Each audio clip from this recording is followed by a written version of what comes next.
Hello and welcome to Cybersecurity and Privacy course. And today's topic is contingency planning. So we are building foundations for cybersecurity management. So we are trying to understand fundamental concepts, and we are also looking at cases as part of this course to also understand what's going on in the environment and to connect, of course, principles and practice together. That is the effort in this course. So we will discuss the different aspects of planning as a whole in cybersecurity management and understand a wholesome aspect of planning first, and then specifically go into contingency planning in today's session. There is another aspect of planning which is for risk management, which will be in another session. So both have different objectives, and I think I highlighted this already. One is preventive, other is reactive. So today we look at reactive. Okay, incident happens, then what you do. Okay, that's what contingency planning is. The other is incident should not happen, so you try to protect. Okay, so that is a separate path. So we already discussed in detail the case of iPremier company in the last session, and we understood how a company which is very ambitious in terms of future prospects, very professionally managed company, actually got into a great shock. You know, it is not just an incident of low degree, but something of a huge shock in the early morning hours. Okay, so incident happened at 4:30 a.m. if I recall correctly. Okay, so I think we also discussed drone attack in Saudi Arabia on a refinery, which also happened almost at the same time. Okay, 4:15 or 4:30. So in India we call it Saraswati Yamam, right? The morning, the time when we actually sleep, or it can also be a time when you can have very high productivity mentally.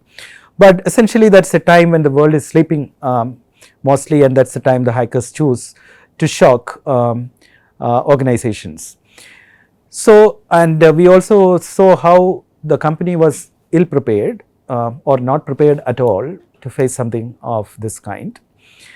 And then you saw, since there is no plan to follow in the event of an incident, nobody knew what to do.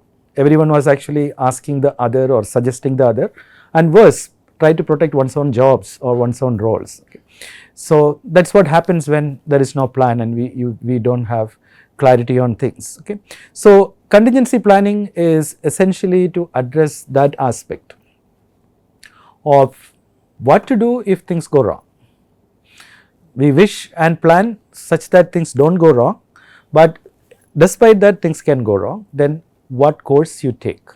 That is the essence of contingency planning, and the case teaches us that this contingency planning is very important. Okay, there can be several scenarios like target corporation, despite having invested a lot in cybersecurity, still breach happened, and here is iPremier company which did not care about it and it happened. So it can happen and it can happen, and therefore the point is there should be a clear plan that actually in case of fire, for example, you know what to do.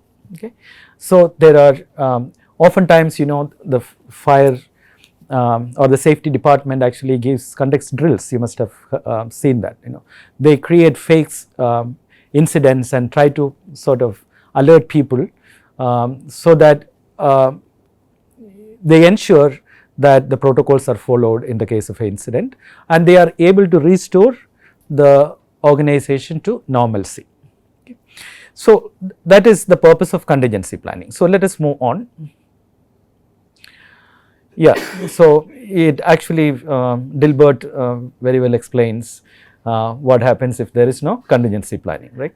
Like the iPremier company. Okay, yeah, so you just have to yell, or in theory they call it emotion focus to coping. You don't know how to cope. You can't use your mind doesn't work because there is no clarity. Then you actually become emotional. Okay, and then you call for help or yell or run away or wish that there is nothing wrong, etc. Okay, so these are our the tricks that our emotions play, and we have to be very careful as managers. Your responsibility is to protect the assets of your organization, number one. Number two, also if an incident happens, to bring back the operations to normalcy at the earliest. Okay, so these are very important as far as cyber security management is concerned.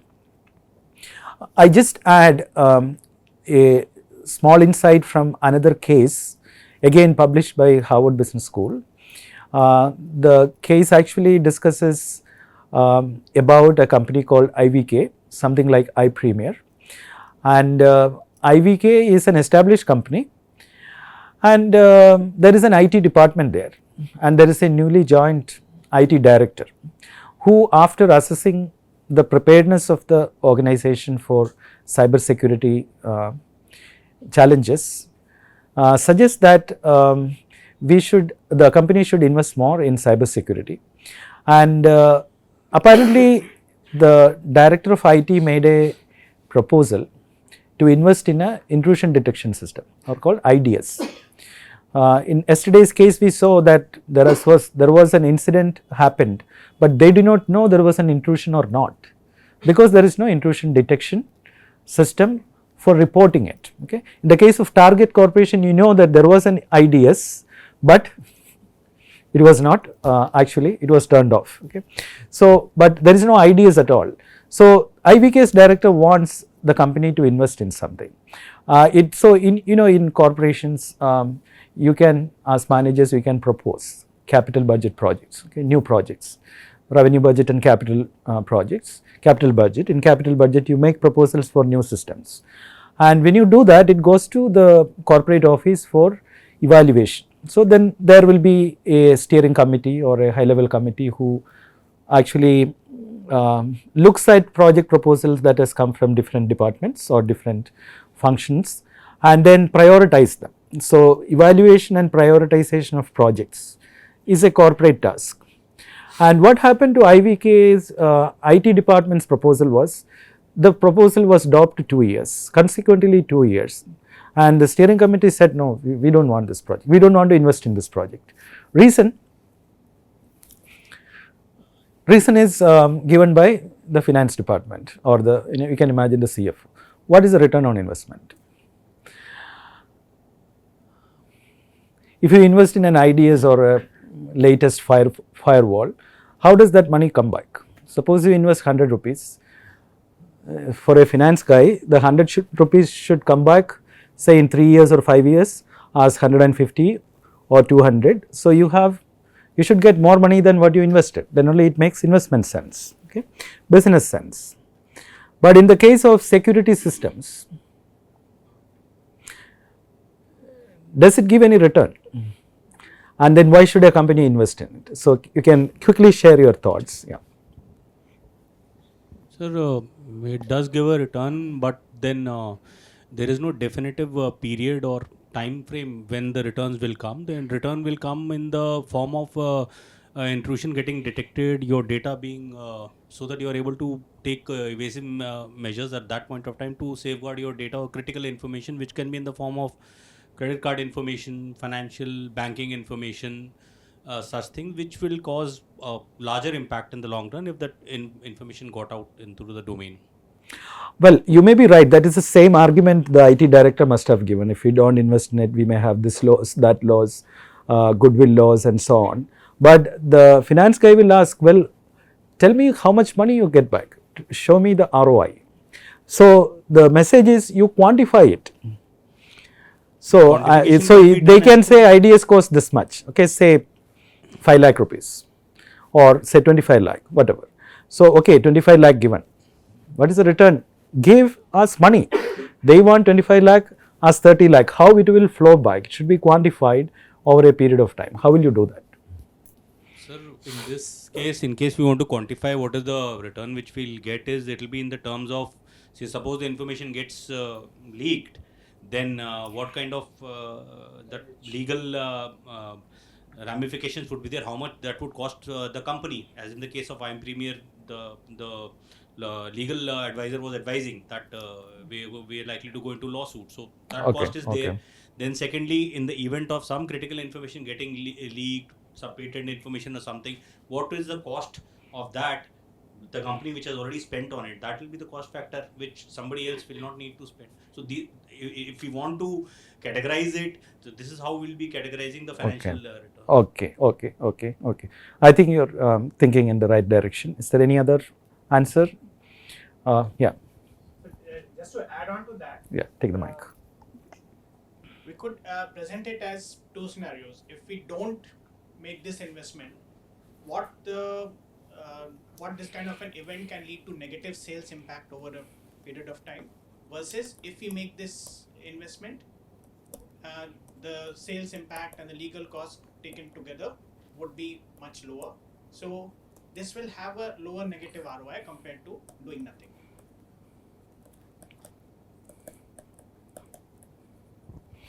This is what you are suggesting, right? There is a cost to the company if no investment is done. How do you estimate it? This has to be estimated. This has to become numbers at the end. Yeah, so that is consultant's job, right? You have to, in order to convince the management, you actually have to collect data. You have to sample, okay? There has to be some sort of sample data that you use to arrive at this figures, potential cost involved if cybersecurity systems are not in place. Yeah, you're saying something? Exactly the same point. Yeah. Like they can estimate the number of incidents and how long will it take to fix and what will be the cost to fix those incidents. Oh, okay, They can okay, give an estimate on okay. Yeah, so maybe, Similar company, how much, what is the probability of, yes. for a similar company, what is the probability of it being attacked and how long will it take to recover? And Yeah. how long will be down? Loss of revenue, because during the period the website is down. All these can be added up to give a number. Yeah. It depends on the type of business, how much the data security and safety is relevant. Yeah. So I will say there is a difference between these two, right? And what do you think, which will be higher, which cost will be higher? So you are actually trying to minimize cost here, okay? Because there is no revenue, new revenue that you are generating by investing in an IDS or in security system, but you are trying to reduce cost. So which cost should be higher? Ideally, if there is no investment, the cost will be higher, okay? So this will be plus, okay? This will be plus, okay? So what you are trying to rationalize is how much cost will be less if you invest in a system or in a upgraded security system, and that reduction in cost should be much higher than the investment that is required. That is the rationale for any investment, right? You save more than what you invest. Then the finance guy will be convinced. But where the director went wrong is that he got disappointed because the company is not willing, despite me giving all the reasons. Well, qualitative compulsions or arguments do not really sell for finance department. They actually require quantitative, proper quantitative rationale. Yeah. Again, sir, the question is how much to invest, because it is not one-time investment. Yeah. It has to be every time upgraded. So it is something like dynamic cost. Yeah. So yeah, this is dynamic, absolutely. Okay, you can see as the environment becomes more fluid in terms of cyber security, it becomes increasingly difficult to make these assessments. So we are going to discuss this topic in more detail in risk management, because that is essentially at the end of risk assessment, a company has to determine how much to invest, okay? And that should be proportional to the risk, okay? And that exact assessment of risk is the highest challenge, okay? And you can see the difficulty in this estimation in the absence of cyber insurance in our country. It is very difficult to get cyber insurance done for cybersecurity risk. And that is a field still emerging, and if you read literature on cyber insurance, which one of my students is working on a project on cyber insurance, so we find that this is an area which is of very high importance, but very difficult due to difficulty in exact assessment. So you are right, this should be the way theoretically to do this, but making these estimates accurately would be a challenge. So these are this is related to the environment, but doing nothing is not an option. You need to have reasonable safeguards, and the senior management should be educated to understand what is this cyber security and why it is important to invest in it, basically to save costs, not for new revenues. Okay, so that is an understanding finance guys need to have. It's not like it will attract more customers or things like that, or more sales. Nothing of that sort is not going to happen. There's no new revenues stream that is generated, but it protects. Okay, yeah, so you can see that the two cases, both iPremier as well as IVK, points out that the cyber security was a low priority for the company, and that low priority by the senior management actually resulted in the situation that we saw. And in the IVK's case, it was the inability of the IT department to articulate the savings from cybersecurity investment. And from the senior management's perspective, it is their lack of understanding about what cybersecurity challenges are, and that also requires more understanding. Okay. So again, I think this is again Gilbert, so this is well illustrated. If you don't invest in cybersecurity, what people resort to, because technical people knows what can go wrong, and they will be very disappointed. You can see we have more cases coming up in today's cases, how they are actually worried because they know, okay, and they try to do something, okay, to protect the organization. Managers or non-IT managers may not be able to appreciate that. Okay, that brings us to the topic. We are going to discuss contingency planning. So before that, what is planning? Planning is the integral part of management. Okay. What is a manager's role? Basically, to manage resources. And how does a manager manage resources? Planning, proper planning. Okay, so proper planning is fundamental aspect of any management. So if the planning, particularly in the context of cyber security, is to align with the goals of the organization. So essentially, organization wants to go somewhere. Okay, the iPremier wants to go somewhere in terms of its market, competitors, and future. Okay, but if he has to go somewhere, it also needs to have cyber security to protect its cyber assets so that it's able to attain its goals. So the purpose of cyber security planning is to enable an organization to achieve its goals, its business goals.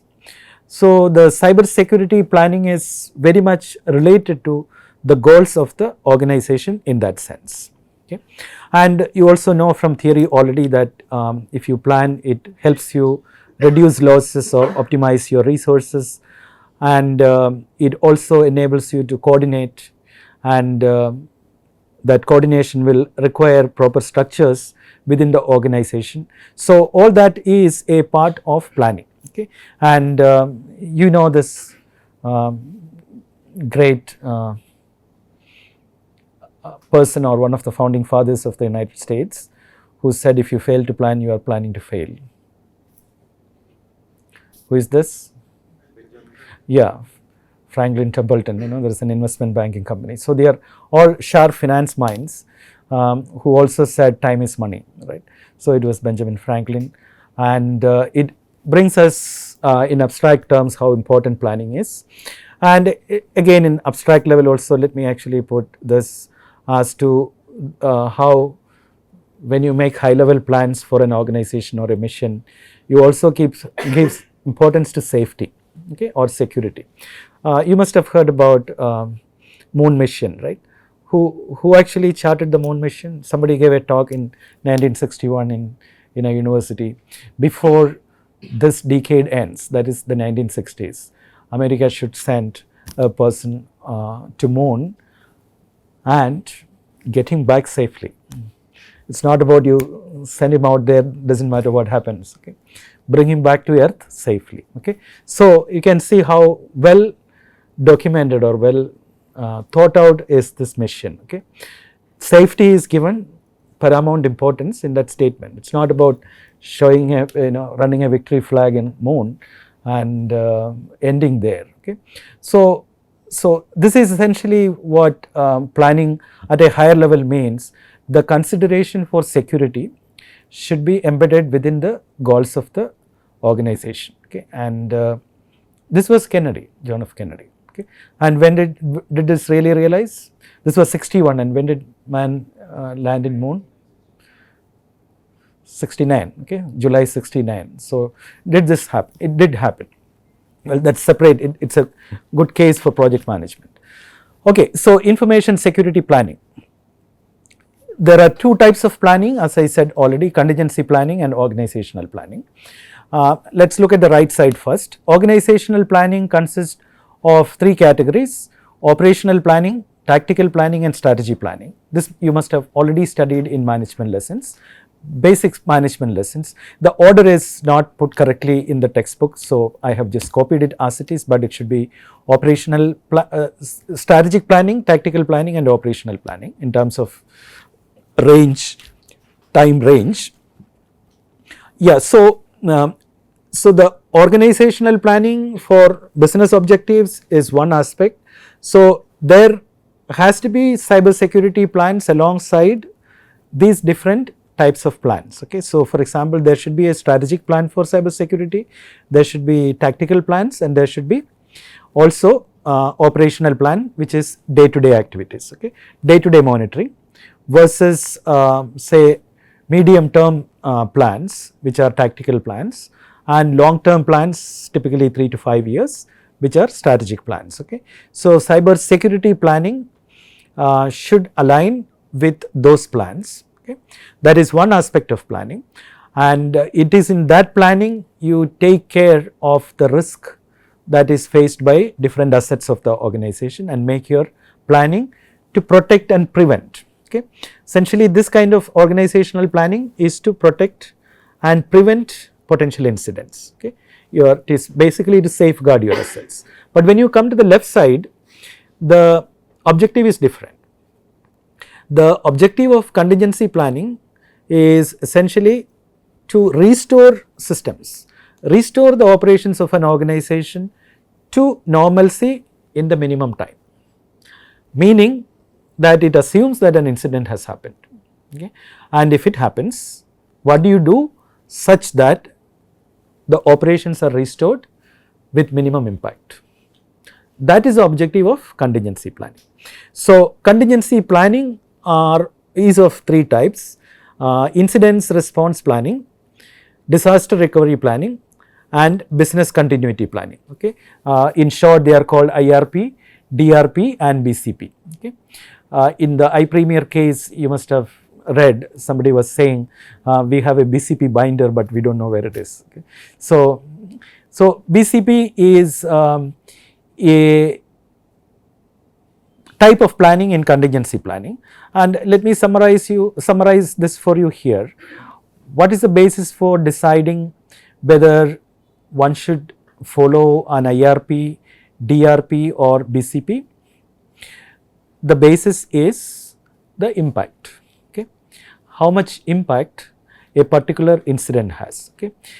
So there can be low impact incidents in the systems of a organization. For example, somebody detected a potential virus in a one localized PC, okay. So one PC is not working or something is not running. It is an incident which should the technical team must be alerted, but operations are going on, okay. So it is called an incident, okay, and how you respond to that incidence is the IRP, low impact incidents. The next level is the disaster recovery. Disaster recovery incidents, they are also incidents, but they are of higher impact. For example, some operations are shut, okay, e-commerce operations is not running, okay, and therefore it is impacting the organization's business, okay, or transactions. But it may not require the organization to shift its operations to another site. There are incidents of that severity where you can't continue in the same site at all, which is known as business continuity planning. You are all familiar with the Chennai floods, okay. Every IT company was moving out of Chennai, okay, and there was a big planning that was required at the organizational level, at the leadership level, okay. So the extent of impact in a BCP is the highest, okay, and that's a call an organization takes. We can't function here anymore, okay. It could be technology reasons, it could be otherwise, okay. BCP is a generic term where organization has to shift its location. Disaster is high severity, but you don't have to move out from here, okay. You can restore to normal operations after some time, okay. So incident is minor, okay. There is an incidence, but operations are going on, okay. So this obviously shows that there has to be a management effort to determine the impact of incidents and do classify them based on that impact assessment and then move to appropriate action. For example, if you take iPremius case, there should be some basis to decide whether it is a incident or a disaster or a BCP or a business continuity situation, okay. What is the case, and then follow that guidelines immediately, okay.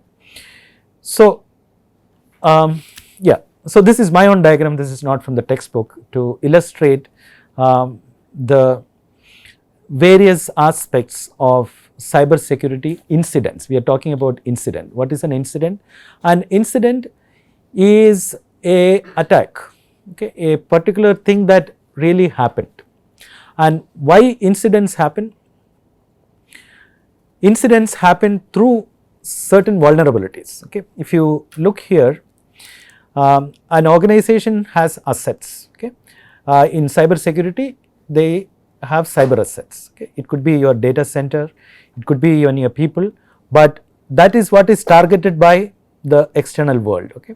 There are hackers or the negative world, and they are looking for opportunities to enter and distract or destroy your systems, okay, and they enter through these gaps, okay. There are many gaps, there are potentially many gaps in the firewall that you have set up or in the walls that you have built around your data center, physical or virtual, okay.